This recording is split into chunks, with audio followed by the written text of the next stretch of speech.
Bueno, ya estamos de regreso, señores, y le doy la bienvenida a un gran amigo imprescindible en estos tiempos para cualquier negocio, compañía, y es el hombre que más sabe en la Florida de temas mercantiles, de disputas entre negocios, de crear empresas, de ir a representarlos ante la IARES. Y me refiero a mi querido Adrián Lores. Bienvenido. ¿Qué tal, Eliezer? ¿Cómo estás? ¿Cómo se encuentra, doctor Lores? Bueno, aquí listo para... Debo confesar que estoy un poco nervioso, porque el tema abarca muchas cosas y de verdad que es demasiada información y voy a tratar de sincronizarlo y sintetizarlo lo más posible para que las personas lo puedan entender. Bueno, cuando nosotros supimos de este juicio contra la dictadura, dijimos, bueno, hay una serie de términos aquí que son complicados. Deuda externa, acreedores, deudores, plazos, bonos, renegociaciones, demanda. Y Tribunal de Londres. ¿Por qué en Londres? ¿Cómo es toda la historia? Bim, bam, bim, bam. Y me puse en contacto con mi querido Lores porque es experto precisamente en temas mercantiles y me dice, Eliezer, esto está interesante. Y cuando entra a ver, porque la demanda que hay, como en la cosa, si tiene que ver o no, si es mentira o no lo que está diciendo un brete allá en Cuba, que es mentira, por supuesto, o está ocultando gran parte de la información, me dice, no, papá, espérate. Y hay más cosas. Mira quién también está demandando a Cuba y nadie lo ha dicho. Hoy, en primicia, se va a enterar el mundo y se van a enterar los cubanos de que esta, que es la que todo el mundo está poniendo el foco, yo diría que no es ni siquiera la demanda más interesante. Así que Otaola, prepara viaje porque ya tú verás, ya tú verás. Bueno, doctor, empecemos entonces haciendo que nuestros seguidores, que son los más cultos de todas las redes sociales y todos los días aprenden algo nuevo, entiendan de qué estamos hablando en términos generales en este juicio. Sí, exactamente. En términos generales, lo que estamos hablando es de personas originales, o sea, otra persona entró en una deuda con Cuba. Cuba tenía que pagarle a ellos cierta deuda. Esa deuda como tal puede ser asignada a otra persona, que fue lo que ocurrió en este caso. La deuda fue asignada y luego explicaremos por qué fue asignada. La deuda fue asignada a CRFI Limited, una compañía de las Islas Caimán, la cual ahora es la que está demandando a Cuba por la suma de $100 millones, basado en un acuerdo de asignamiento o assignment entre las partes originales y CRF1 Limited. Ok, pero esto, doctor, usted me rectificará, pero en el mundo financiero internacional, comprar y vender deudas es el pan nuestro de cada día. Yo compré mi casa y a la semana PRMG se la vendió a Penny Mac. Simplemente ahora lo mismo que yo le debía a PRMG, se lo debo a Penny Mac, pero no cambia nada en mi deber de honrar mi deuda. Simplemente mi acreedor tenía una deuda con otro banco y le dijo, mira, te voy a coger esta deuda, esta otra, pero los términos de mi contrato no cambiaron en absolutamente nada. Yo tengo que hacer mis pagos, tengo que hacer mis cosas. Ok, vamos a partir de una cosa. En este caso en particular, ¿qué pasó con los que le prestaron el dinero a la dictadura en primera instancia para que ellos ya desistieran y se aburrieran y le pasaran el problema a otra gente? Bueno, mira, antes de eso vamos a hablar de por qué estamos en esta situación. Es importante demarcar que esta es la primera demanda que Cuba, por primera vez en la historia, contesta. ¿Y por qué la contesta? Porque Cuba sabe que tiene mucho riesgo de que si hay un juicio sumario, literalmente van frente al juez, se presentan, Cuba no responde, pues el juez hace un fallo a favor del acreedor y puede embargar cualquier tipo de propiedades alrededor del mundo donde quiera que estén localizadas. Eso, hay un caso que ya es precedente de eso. El caso fue en el 2016, en la misma corte donde está donde está la demanda de Cuba ahora mismo, que es la Corte Real se me escapa el nombre, pero básicamente es la Corte de Justicia Real, la Corte de Justicia Real de Inglaterra. Y ese caso, para que lo quieran buscar, se llama Elliott Management New York contra Argentina. Y en ese caso es importante demarcar que las personas que están defendiendo al acreedor contra Cuba, en su mayoría fueron los mismos que defendieron a Elliott Management contra Argentina y le ganaron a Argentina. Tal fue el así que en el 2016 había un barco de la navío argentina en la bahía de Argentina y debido a ese dictamen, Elliott Management lo cogió, lo compró y pudo pagar parte de la deuda que se debía. A ver si estoy entendiendo. Los mismos abogados que van a representar a Cuba. No.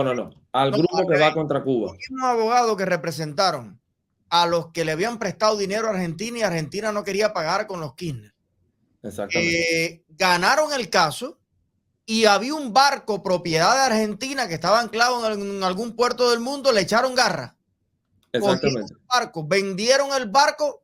Es como aquí, como las personas. O sea, el comercio mundial no es muy diferente a los actos entre las personas. Si yo te digo algo a ti y el juez te da la razón, me pueden quitar el carro para pagarte a ti, o quitarme una casa, o quitarme una propiedad que yo tenga. Bueno, así pasa con las naciones. Exactamente. Y esos negocios y esas deudas, ese dinero prestado lo pide la dictadura, lo gasta no se sabe en qué, y nos pueden quitar a la nación cubana cualquier bien que ande por ahí regado por el mundo. Ahora, hay un detalle que yo quiero insistir, doctor. Lo mismo Argentina que Cuba, que cualquier otro país, que esta moda la empezó Fidel Castro, allá en los 70, cuando dijo que la deuda externa era impagable, etcétera, etcétera. Ok. Cuando el modus operandi es este, ellos arruinan los países, no tienen dinero para llevar adelante la cantidad de proyectos sociales que ellos hacen, entre comillas, que es darle dinero a los vagos, a los otros, vamos a mantenerlo para que voten por ellos.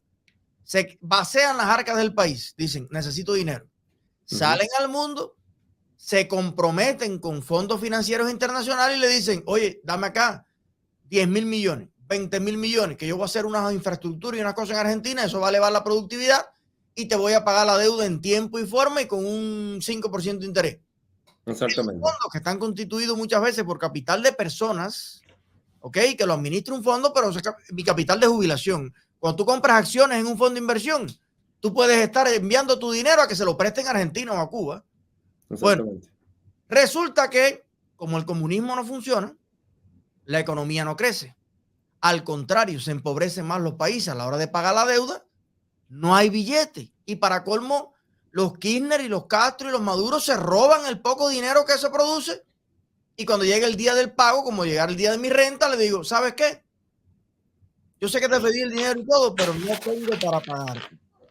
Ahí empiezan las moras, empiezan los intereses a acumularse, empieza el problema. Y cuando los dueños del dinero se aburren de llamadas telefónicas, de reuniones, de que Malmierca vaya y se siente con ellos, cuando ya no queda otra cosa por hacer, dicen, mira, te voy a llevar a la corte porque parece que tú me quieres robar el dinero que yo te presté.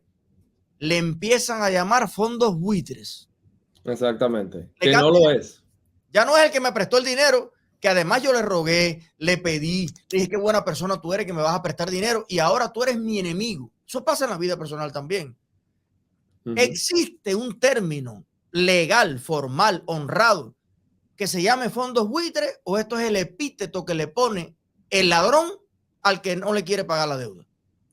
Bueno, el término legal no existe. Lo que existe es shark lending, cuando una persona te va a prestar dinero a una tasa muy elevada, más alta de lo que por normal está establecido. Y eso ya se debe a que no tienes buen crédito, a que no tienes suficientes colaterales. Y eso, aunque es aceptado, es una cosa que es frowned upon. Las personas no le gusta porque te estás tomando ventaja de las personas. Eso se llama shark lending. Ahora, vulture fund o fondos buitre es la terminología que le dio Cuba al argumento cuando se presentó en la corte y dijo que estas personas son fondos buitre y que por ende no tienen por qué pagarle el dinero. La corte desestimó tal alegación y le dijo, bueno, si ellos no tienen el derecho a cobrarte el dinero, pues ven a la corte con personas expertas en el tema y demuestra que existe una pregunta sobre los hechos, ¿no? Es importante marcar que los hechos lo decide el jurado y la ley la decide la corte. En este caso es un juicio donde el juez va a jugar los dos papeles. Va a definir la ley y va a definir los hechos. Ok, entonces, por muchos nombretes que yo le ponga al que me prestó el dinero o al que por un acuerdo el que me prestó el dinero le transfirió la deuda, el hecho es que yo pedí el dinero, debo el dinero y hay que pagar. Ahora, ¿qué sucede, abogado, con esta deuda que al inicio era de mucho más dinero y ahora ya lo que se está jugando son 100 millones de dólares, pero esto es una ínfima parte de lo que pidió la dictadura?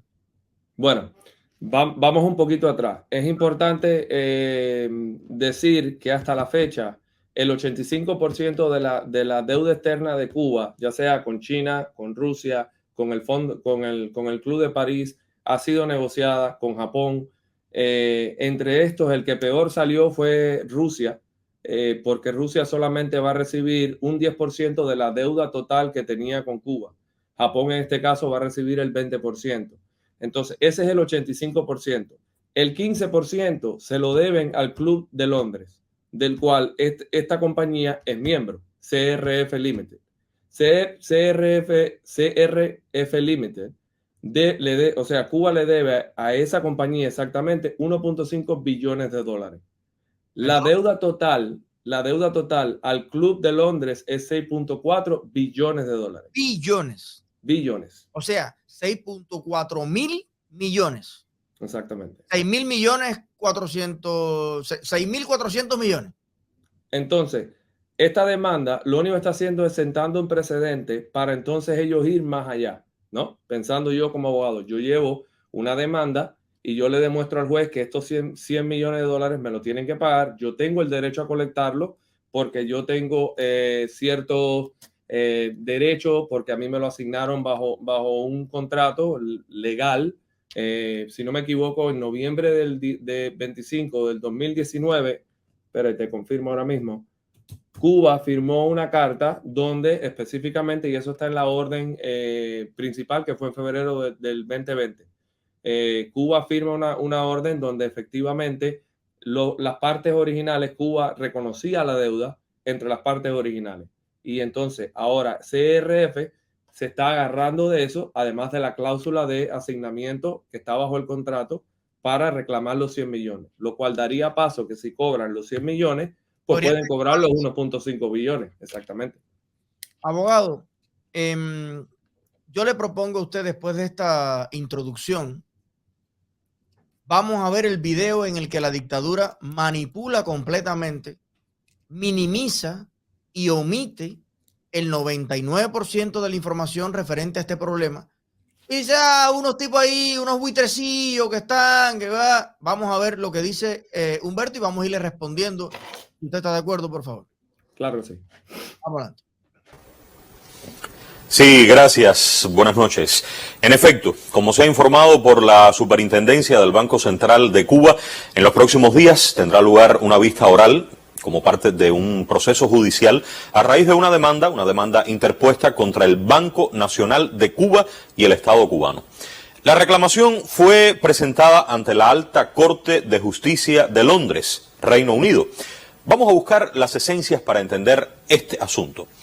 ¿Quién demanda al Banco Nacional de Cuba y al Estado cubano y por qué? Bien, lo hace un ente.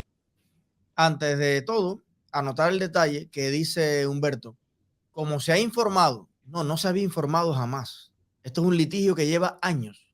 No habían dicho una palabra. Ahora que hay una convocatoria, una manifestación en Londres, ahora que nosotros los influencers le hemos dado la vuelta a todas las redes sociales, alertando al mundo y a Cuba sobre un proceso judicial contra la dictadura, porque está usando a nombre de todos los cubanos. Cada cubano le debe cientos de miles de dólares a esta gente. Y tú dices, si yo no le pedí ni un dólar, si yo no tengo ni un pan para desayunar. Sí, pero se lo pidió la dictadura en tu nombre. La dictadura no está pidiendo esto, no, que yo, Canel, marido de Machi. No. a nombre de la nación, a nombre de la república. Por eso es que aún en democracia nosotros vamos a tener mucho que negociar con esta gente, porque nos van a dejar hasta aquí. Y entonces están sacando esta nota oficial y esta explicación cuando ya nosotros llevamos meses con esta algarabía, para que usted entienda la importancia de los medios independientes. Si no fuera por nosotros, si no fuera por internet y por las redes sociales, esta gente no hablan de esto. De estas demandas se han dado unas cuantas en las últimas décadas. Vamos a seguir. Un ente creado en Islas Caimán que por sus características y su modo de actuación resulta ser un fondo buitre. Permítanme algunas palabras acerca de los fondos buitres. Se trata de entes privados que se constituyen generalmente en paraísos fiscales. Gran Caimán es un paraíso fiscal y se dedican a comprar a bajo costo la deuda de determinado país. Utilizan para ello cualquier vía, incluso ilegal, violando las reglas y los mecanismos habituales de los mercados para exigir su pago inmediato bajo amenaza de demanda judicial y así obtener ganancias extraordinarias.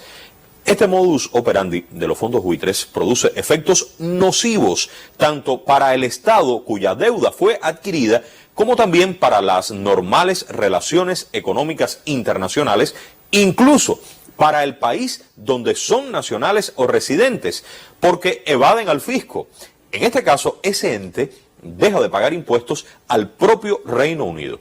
Entonces, primer elemento, la demanda la interpone un fondo buitre. Su nombre oficial es CRFI Limited. Primer elemento, Humberto, y usted me rectificará, abogado, los fondos buitres no existen. La demanda la pone una compañía legalmente establecida. Y ser un paraíso fiscal tampoco es una ilegalidad. Es una política monetaria de una nación soberana que dice que las cuentas, el efectivo, el dinero, el patrimonio que se guarden en nuestros bancos, soberanamente decidimos que le vamos a cobrar interés cero o interés 0.5, interés 0.3, porque mi política soberana es atraer inversión, capital, bancos a mi país, y Suiza está considerado un paraíso fiscal. Y también tienen leyes de privacidad muy fuertes, en que a no ser por un juez que lo pide exactamente, se protege mucho a los clientes, etcétera. Pero ser un paraíso fiscal es una estrategia de desarrollo de determinados países. Panamá es un paraíso fiscal. Él lo muestra como que esto es el tipo lo que está es difamando y denigrando. A lo mejor esta es la empresa más seria del mundo, pero los tipos ya están echándole como palas de mierda al que le está reclamando el billete. ¿Cómo usted lo ve, abogado? No, definitivamente. Una cosita, el hecho de que tú seas un paraíso fiscal, ya antes eso se miraba como que, oh, wow, están robando, están haciendo algo. No necesariamente. Cierto, el paraíso fiscal los paraísos fiscales se prestan para muchas cosas, ¿no? De la forma correcta, estructurada correctamente, es completamente legal. Pero en este caso, los paraísos fiscales hoy por hoy ya no son paraísos fiscales. O sea, ahora mismo las Islas Caimán, Suiza, las Islas Nevis, o sea, todas esas islas necesitan una transparencia con Estados Unidos y con el resto del mundo, que es una cosa increíble. O sea, no te abren una compañía a no ser que tengas una oficina dentro del país. No te ejecutan un documento a no ser que sepan quién es el beneficiario, lo que le llaman el ultimate beneficiary, o sea, el beneficiario final. Porque tú puedes tener una línea completa de personas, pero siempre va a haber uno que se va a beneficiar. Y el paraíso fiscal ya no es un paraíso fiscal. En las décadas hubo una especie de limbo monetario legal que, como mismo se han reestructurado las políticas bancarias internamente en los Estados Unidos para evitar la burbuja, etcétera, etcétera, a nivel de protocolos y de estándares internacionales, ya los paraísos no son tan paraísos. Exactamente. Pueden ser bancos que te ofrezcan cierta ventaja porque quieren atraer cierta inversión, lo que sea, pero todo tiene que encajar en el sistema de transparencia internacional estándar, sobre todo frente a los Estados Unidos. Exactamente. Okay. Ahora, el tipo dice, primero, estamos hablando de un fondo buitre. ¿Por qué él le encasqueta la etiqueta al que le está reclamando el billete que ellos pidieron? Usted como abogado ve aquí una estrategia de manchar inmediatamente la imagen antes de entrar en los hechos. Sí, claro. Ese fue el alegato que ellos hicieron al frente de la corte. Dijeron, nosotros no tenemos, Cuba no reconoce esa deuda porque estas personas son un fondo buitre. O sea, esta persona está haciendo cogiendo ventaja de cierto documento firmado donde Cuba reconoció la deuda, que le debía la deuda de 1982 y 1984. Son las deudas. O sea, que no es una cosa reciente, es cosa de antes. Y la corte desestimó la alegación. Dijo, no, yo no creo lo que tú me estás diciendo y por ende tienes que venir y demostrarme que si de verdad son un fondo buitre, que hubo algún tipo de traquimaña, por así decirlo, tú lo tienes que demostrar en la corte. De lo contrario, tú debes la deuda y tienes que pagarla. Vamos a seguir entonces analizando el video, por favor.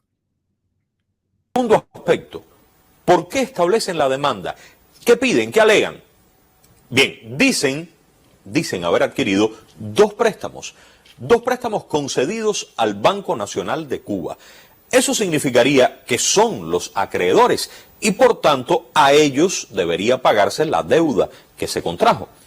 ¿Cuál es el argumento que defiende Cuba en tanto?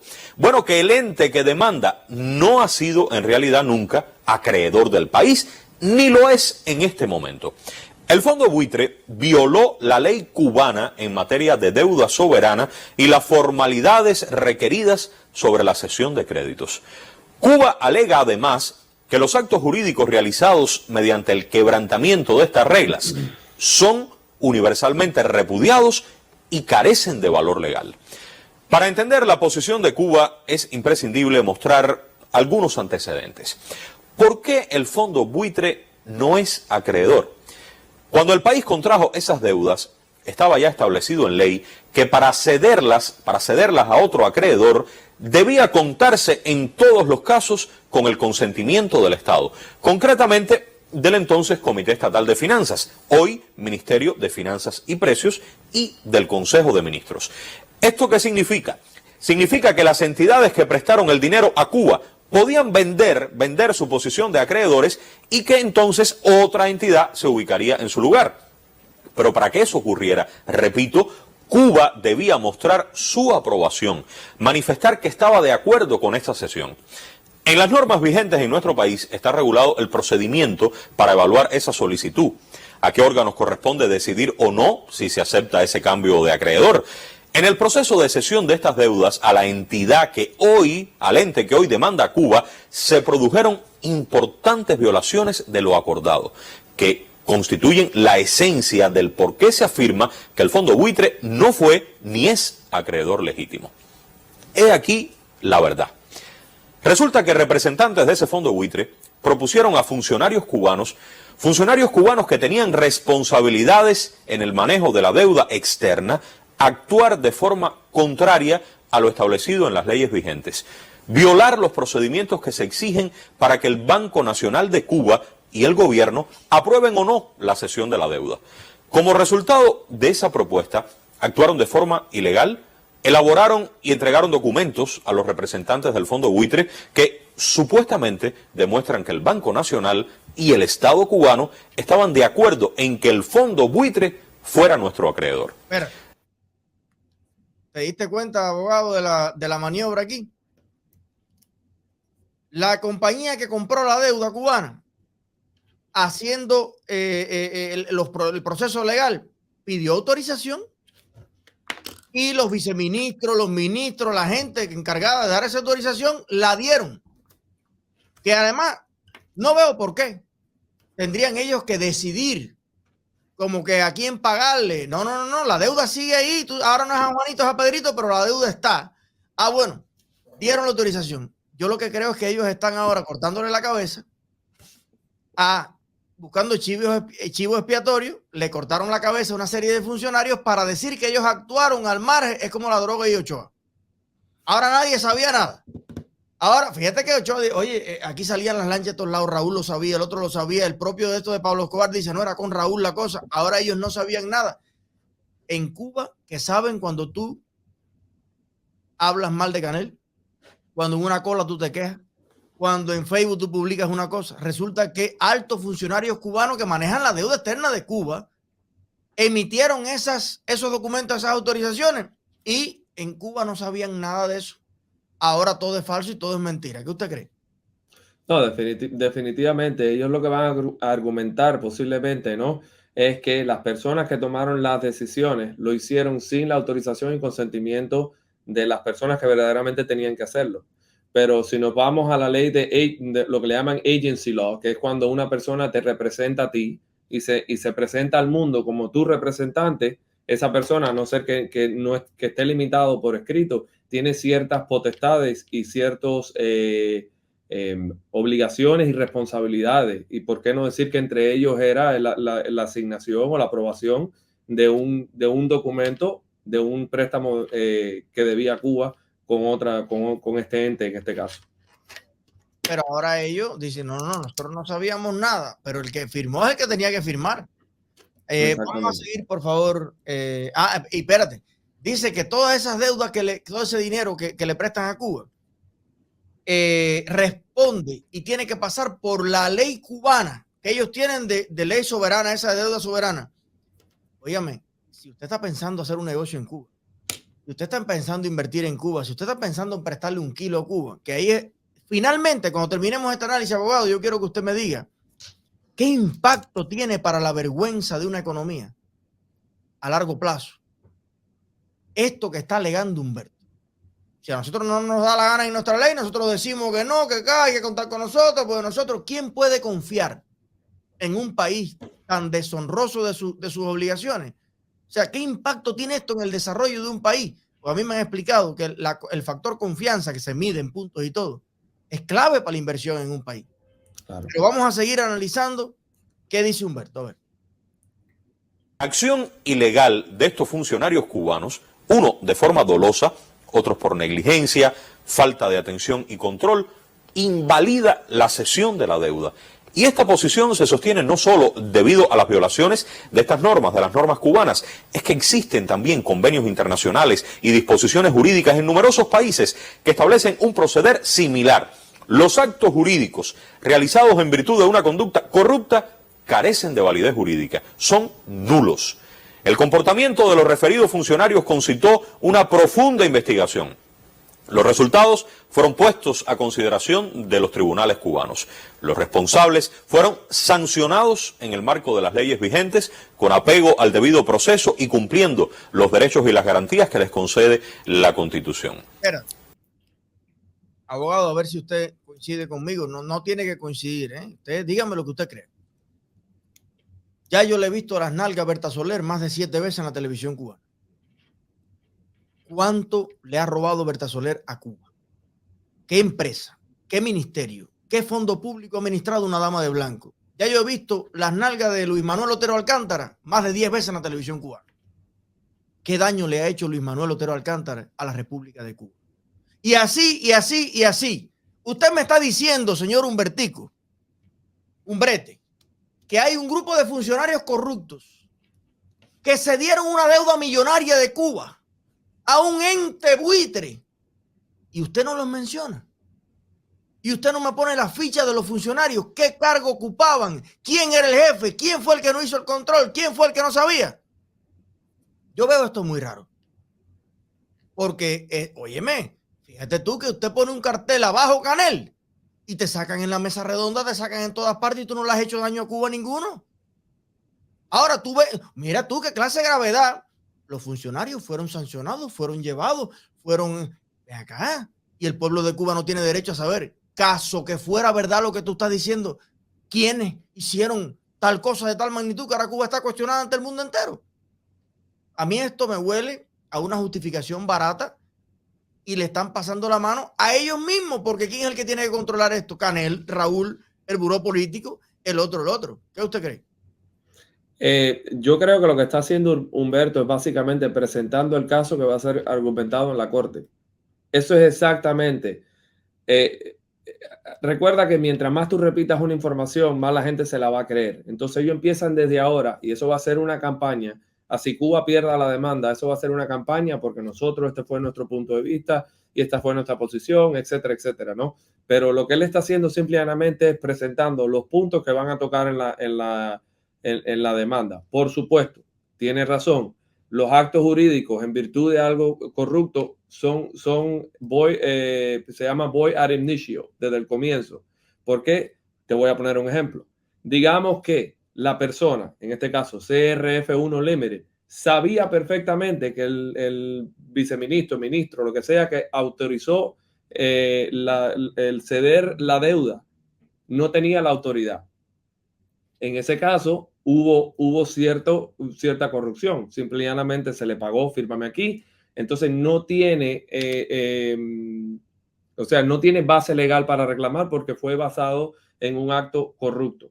Pero eso lo tienen que demostrar ellos ahora en la corte. Y esa es la posición que ellos están tomando. Entonces ahora, ¿qué van a hacer? Forzar a una persona, llevar al ministro y decir que el presidente de la compañía me pagó tanto para hacerlo. Ahí habría que ver qué es lo que va a pasar, pero desde el punto de vista de leyes, ese punto sí está correcto. Si usted y yo hacemos un negocio y yo te vendo una piedra y yo te digo que es un diamante y tú asumes que es un diamante y yo no sé que es un diamante y luego entramos en un negocio y después yo te pido que me pagues el diamante, me lo tienes que pagar porque ninguno de los dos sabíamos que no era un diamante. Los dos asumimos la posición de que era un diamante. Ahora, si yo te vendo un diamante, tú no sabes que es un diamante, pero yo sí sé que no es un diamante.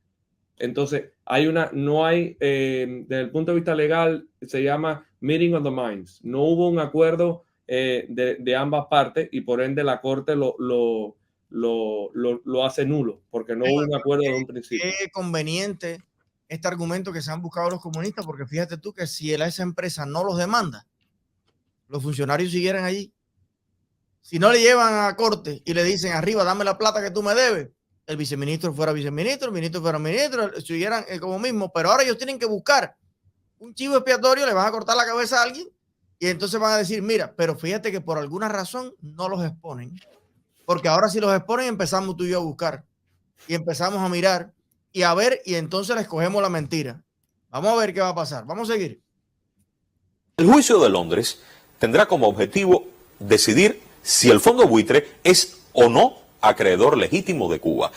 Es la Corte de Londres porque cuando se contrajo la deuda se acordó entre el acreedor original y el Banco Nacional de Cuba que este sería el tribunal para dirimir los conflictos que se suscitasen, atendiendo al prestigio, atendiendo a la tradición internacional que en estas materias posee ese órgano. Una sentencia favorable para Cuba no reconocería al fondo buitre como acreedor legítimo. Una sentencia desfavorable implicaría continuar el juicio para debatir el fondo del asunto. Cuba estará representada en el proceso mediante una defensa sólida que incluye a prestigiosos abogados británicos asistidos por un reconocido bufete español junto a abogados cubanos y a representantes de los organismos involucrados. Seguiremos recabando información objetiva sobre este caso. Las autoridades han afirmado que se informará de manera transparente sobre el proceso judicial. Por nuestra parte, estaremos muy al tanto. Buenas noches. Bueno, ya no empezaron con transparencia. Primero ya estigmatizaron completamente al demandante. Que si es esto, que si es un buitre, que si es narizón, que si es tal, que si lo otro. No, es el tipo que se le debe la plata. Ok, pero el tipo dice que si el resultado es desfavorable, que esto es primera vez que se oye de la boca de un funcionario de la dictadura, ellos saben que están embarcados. Ya no es el discurso, vamos a vencer, vamos a ganar. Ya ellos van llevando las habitas porque ellos saben que esos criterios políticos no le van a servir como justificación económica. No, que ellos son malos, maluco, maloco. No. Usted lo debe. Y dice que sobre el fondo del asunto, abogado, a su juicio, ¿cuál es el fondo y la esencia del asunto aquí? Si existe legitimidad en la transferencia de la deuda de las partes originales hacia CRF1 Limited, y lo cual me parece un poco contradictorio, ¿no? Porque ellos van a la Corte de Londres a argumentar que ellos no tienen la obligación de pagar la deuda porque la deuda no está asignada correctamente. Pero sin embargo van a la Corte de Londres porque cualquier cosa que pase bajo el contrato tienen que ir a la Corte de Londres. Entonces, ¿lo asignaron o no lo asignaron? Porque si te lo asignaron, tú vas regido por todo lo que dice el contrato original. Entre ellos, lo que se llama el Forum Selection Clause o la cláusula de selección de corte o jurisdicción por la cual se rige el contrato, que en este caso es la Corte Real de Justicia de Londres. Bueno, yo le voy a decir, para mí, el fondo general del asunto, más allá de lo legal, es que Cuba no está pagando sus deudas. O sea, al final, si Cuba pagara sus deudas en tiempo y forma, ni hubiera que ir a la Corte de Londres, ni los acreedores originales vendieran la deuda aburridos y obstinados de no poder cobrar. Pues cuando se vende la deuda, entiendan una cosa, esto fue de 1984 y 1985, cosa que además quiero llamar la atención. La época supuesta de las vacas gordas. Los 80, cuando en Cuba no faltaba nada porque la Unión Soviética lo proveía todo, Cuba andaba pidiendo miles de millones de dólares a fondos privados capitalistas. Entonces, ¿cómo era esto? Si Cuba no necesitaba nada, la Unión Soviética se lo daba todo. Y aparte la pregunta, los 5.000 millones de dólares. ¿Qué hicieron con este dinero?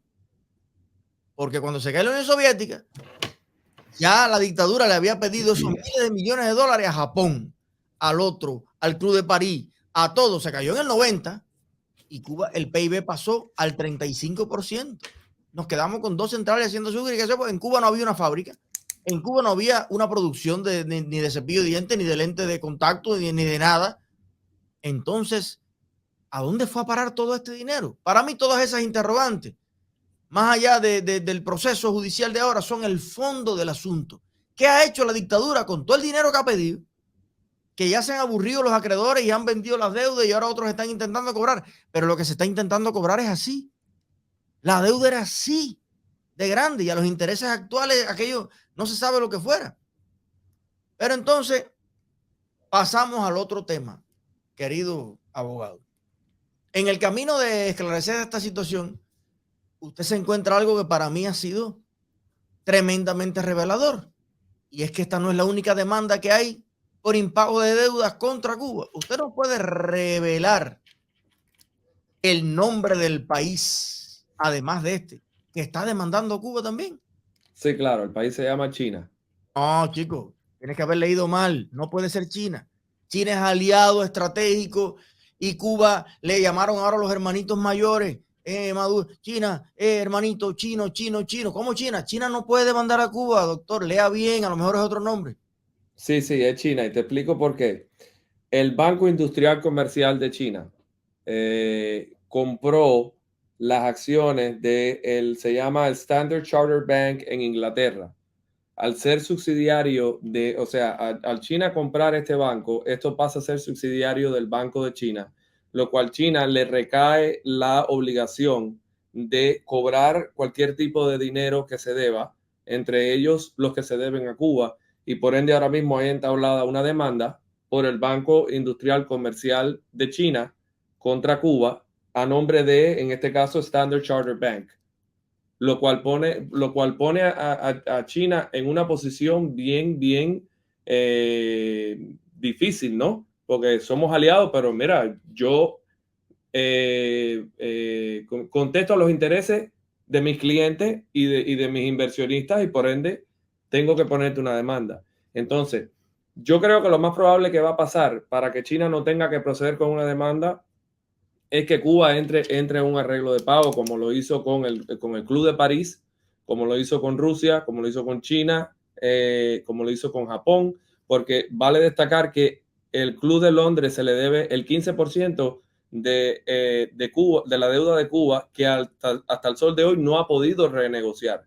Ya Cuba renegoció todas sus deudas con los otros acreedores, excepto el Club de Londres, específicamente, CRF Limited. Fíjate tú, déjame darme un trago de café porque esto hay que asimilarlo. Bajo los propios argumentos del señor Humbertico, lo que pasa es que esto se mira con doble, triple, quíntuple rasero, dependiendo de quién se trata. Habría que decir ahora que los buitres chinos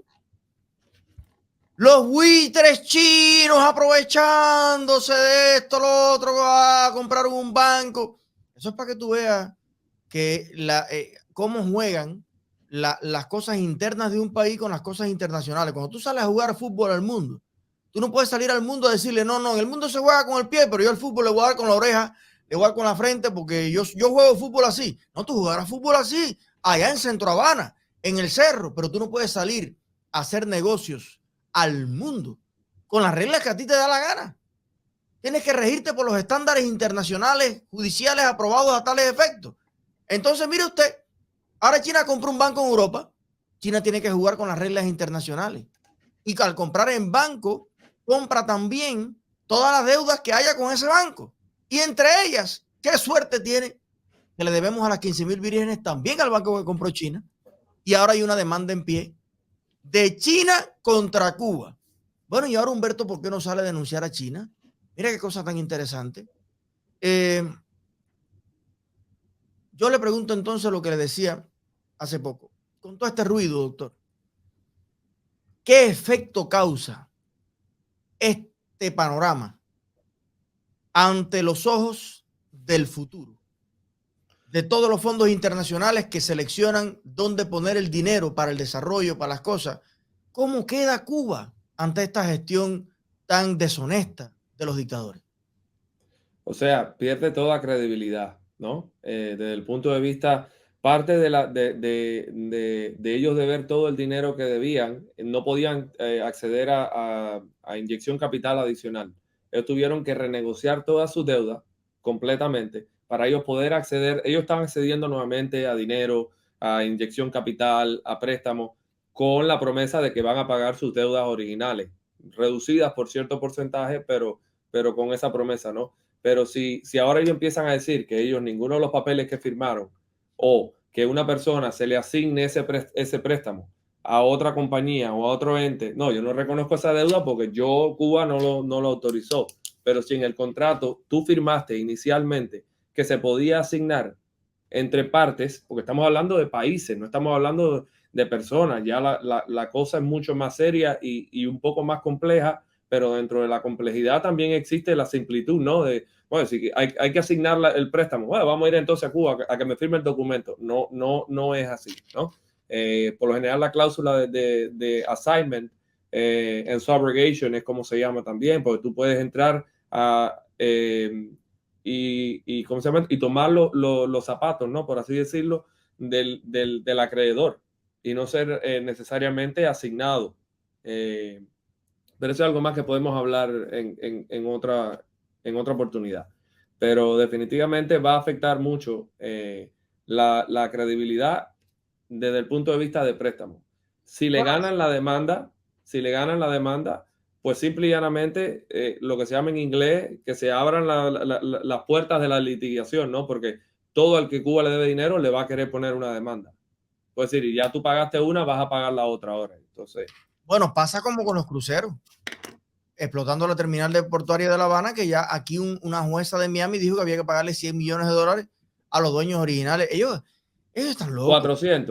400 millones. Óyeme, hay una cosa aquí que hay que aclarar para que usted no vaya a creer que Cuba o que la dictadura va en este caso a ganar o a perder. Mire lo que le estoy diciendo. Si la Corte de Londres dice que esta compañía es un acreedor correcto, hay que pagarle a esa compañía. Pero si dicen que no, hay que pagarle a la otra. Dicen, no, volvemos al original. El lío no es ganar, aquí es perder. Se le debe la plata o a Juan o a Pedro. No, yo se la debo a Pedro, no a Juan. Bueno, pues págasela a Pedro. Hay que pagar. Y entienda un poco todo el que nos está viendo, con 1,600 personas conectadas en este momento. Estamos transmitiendo por YouTube y por Facebook. Y yo quiero que usted entienda una cosa. La economía, como le explica Milei, el que no entienda la economía de la bodega, no vas a entender la economía de ningún lugar. Usted es un ente. Olvídate qué ente tú eres. Tú eres un ente en el mundo económico, un actor económico. Yo tengo un proyecto de inversión. Quiero hacer la autopista nacional de Cuba y no tengo dinero. Pero yo calculo que al yo terminar esa autopista que cuesta $100 millones, yo voy a generar voy a propiciar un desarrollo en Granma, en Matanza, en Santiago, las empresas que van a poder transmitir cargas por la autopista, la cosa que eso va a aumentar mi economía por 10 años, un crecimiento de 2.4, que eso ahora voy a tener un PIB en vez de 11,000 millones, de 21,000 millones, y podemos pagar 1,000 millones de deuda todos los años.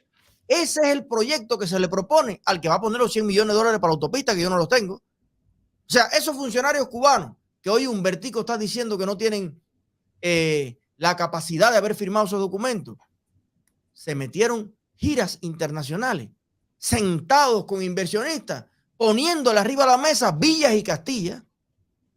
Déjame explicarte una cosa, porque ahí están los videos de Malmierca con la Cámara de Comercio Española, con la Cámara de Comercio. Eso es, señores, eso es pincha. El que tiene el billete se da lujo. Yo tengo el dinero, convénceme de que debo prestártelo. Y esos tipos ahí, coño, mi hermano, ¿tú crees que yo no te voy a pagar? Claro que te voy a pagar. Oye, mira, ahora, eso es para hacer la autopista nacional, que es como se debe hacer, o para hacer un aeropuerto, para fomentar la agricultura, para hacer una cosa. Pero la gran pregunta de los 1,000 pesos que yo le hago a usted, abogado, si se suman las deudas totales, antes de todos los procesos de renegociación, que renegociación es diciendo yo no te puedo pagar, y te dicen, ok, dale, a cobrarte algo para no irme en blanco, no me pagues 1,000 millones, págame 50 millones. No, eso es mucho, 50 millones tampoco. Así están las cosas. ¿Cuántas economías de Cuba hicieron falta? Nada más que para pagar a Rusia. Para que tú tengas una idea, a Rusia se le debían 133,000 millones. ¿Sabes cuánto es el PIB anual de Cuba? 11,000 millones. Hacía falta hasta el siglo XXVIII. Todo kilo que se genera en Cuba pagándose a la Rusia no le terminamos de pagar. Es para que tú entiendas que se ha pedido dinero sobre la base de nada. Para hacer tribuna abierta, para hacer política, para hacer Huelveyusuán, para no sé qué. No para hacer lo que se hace cuando tú pides dinero. Y en las personas es lo mismo. Yo puedo pedir dinero para irme de vacaciones a Cuba. Y al yo pedirle al abogado 5,000 pesos, el abogado me dice, coño, Eliezer, ¿qué vas a hacer con 5,000 pesos? No, yo voy a comprar un edificio, un RV, voy a poner en el patio, le voy a rentar a una gente a 1,500, te voy a dar 500 todos los meses, en 10 meses te pago los 5,000 pesos, coño, y voy a generar un profit. Y el abogado confiado, porque confía en mí, me dice, coño, te presto los 5,000 pesos, pero resulta que yo me voy de vacaciones a putear a Cuba.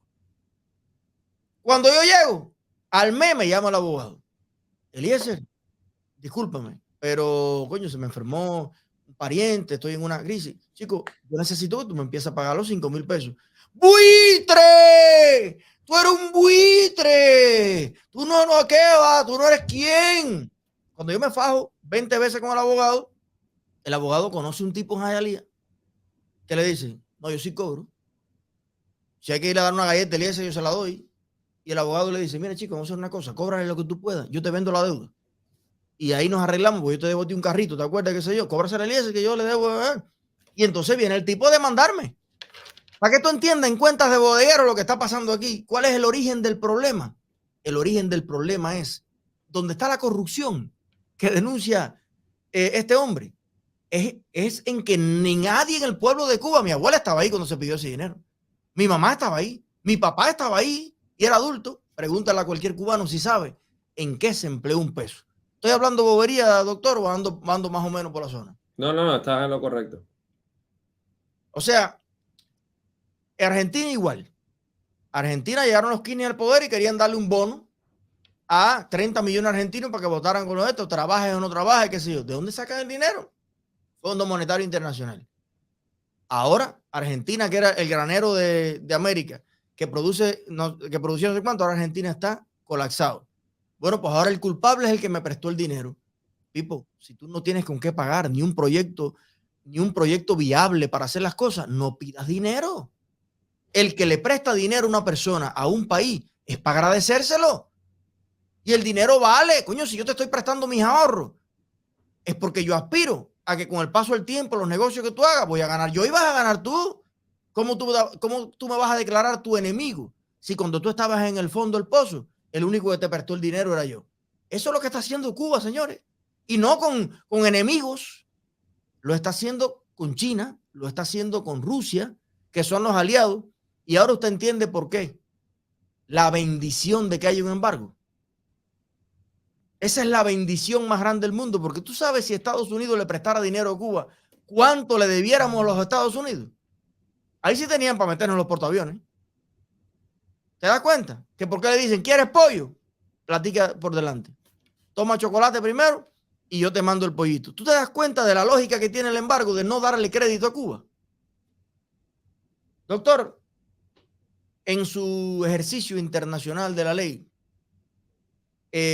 si una persona que nos está mirando vive en otro país y necesita hacer una inversión en los Estados Unidos y necesita crear una empresa en los Estados Unidos o vive en los Estados Unidos y quiere importar un producto de China, quiere hacer determinadas cosas, un holding, una cosa internacional.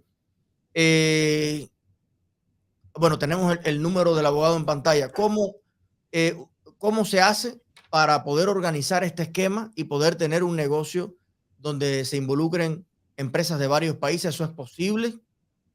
Sí, claro. Por lo general, las personas que viven fuera de los Estados Unidos, que ya son compañías establecidas, simple y llanamente vienen, crean una entidad en los Estados Unidos de la cual la hacen subsidiaria o la hacen independiente. Si la hacen subsidiaria, pues entonces desde el punto de vista de impuestos tienen ciertos requerimientos de reporte que tienen que hacer, tales como para las personas que no están relacionados, el 5471, que es cuando una persona extranjera, una persona en Estados Unidos tiene 10% más de interés en una entidad extranjera. El 5472 es la otra forma, cuando una compañía extranjera tiene intereses en una compañía estadounidense. O sea, existen ciertos mecanismos que o puedes hacerla independiente o puedes hacerla unida. Y una vez que estás acá, entonces puedes hacer ciertas transacciones, lo que le llaman reportable transactions desde el punto de vista de impuestos, donde si te presto dinero no es una transacción, un reportable transaction, una transacción que se reporta, pero un ejemplo, la inyección de capital lo es ese tipo de cosas. So, se crea la entidad se puede crear independiente o asociada a una entidad existente o a una persona fuera del país. No sé si me explico, es un poco complejo. Bueno, pero para eso está usted. La neurocirugía y la ciencia jurídica, cada una tiene su vocabulario y su historia. Yo le digo a toda la gente que me está mirando que si usted quiere hacer negocios, alianzas, colaboraciones entre empresas, contratos, partnership, importaciones, exportaciones, lo que usted necesita hacer desde el punto de vista mercantil, el número al que usted tiene que llamar para estar 100% protegido y que no le pase jamás en la vida esto que le está pasando a la dictadura, bueno, porque ellos no honran sus contratos y usted esté bien representado y conozca bien la ley. Bueno, pues llame al 305-433-7701. Óigame, y duerma como duermo yo. Tranquilo, tranquilo perfectamente. Abogado, le agradezco muchísimo su tiempo, que nos alumbre un poco sobre este tema y vamos a seguirle dando seguimiento porque cuando suceda ahora la corte, va a salir un dictamen y vamos a tener que explicar qué decidió la corte para que todo el mundo esté al tanto. ¿Qué está pasando con el futuro empeñado por la dictadura, pero a nombre del pueblo de Cuba? Gracias. Una última cosita para que las personas sepan de dónde salió la deuda original del 82 y el 84. Fueron los bancos europeos, se llama Credit Lyonnais y el Instituto Bancario Italiano. Fueron los dos que le hicieron el préstamo a Cuba, del cual CRF ahora es dueño de ese préstamo. Para que no digan que es un fondo buitre o que no saben quién lo hizo, pero ahí tienen. No, un placer haber estado contigo, Eliezer. Doctor, muchísimas gracias. Da alivio tenerlo por ahí. Gracias. Hasta luego. Usted sabe, no te quedes ahí haciendo negocios en la cuadra. Expande. No, yo quiero traer una cosa de Brasil, yo quiero hacer una cosa ahí porque yo quiero traer carne de Panamá y hacer todo con Lores Lau. Él te va a asesorar y te va a hacer todos los papeles y te va a llevar por el buen camino.